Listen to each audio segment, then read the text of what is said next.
د میدان وردګو اوسیدونکو له لوري د رغنیزو پروژو رغولو په دوام د مرکز میدان ښار اول خیلو سیمې اوسیدونکو په خپل شخصي لګښت د مسجد د رغولو چارې پیل کړي دي.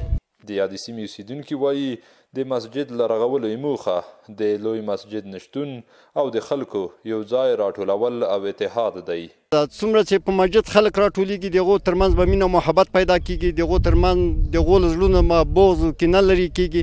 نو په همدغه اساس باندې موږ دا اړینه وبلله چې بیا یو مسجد داسې یو جامع مسجد جوړ کړو. دا کلی خو څه کوي چې دغه شاوخوا قریه هم راسره پکې راټولې سي او د موږ له مسجد ته استفاده وکړي د عبادت په خاطر. د موږ د مسجد په دې خاطر د موږ یو سل کلن مسجد و، تقریبا دلته ډېر وړکی و، ډېر افغاني مسجد و، وړوکی و ډېر.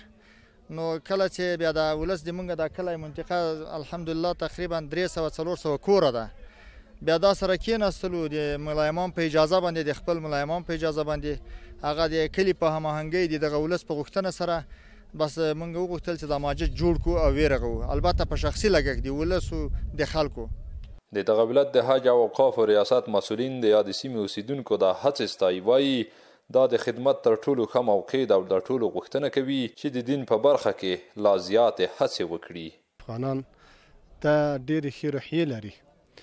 اولنۍ روحیه ته هر څه نه مخکې له مخکې د دوی سره دغه روحیې شته دي چې د خپل کور نه آبادوي، خو ولیکن د الله جل جلاله کور آبادوي.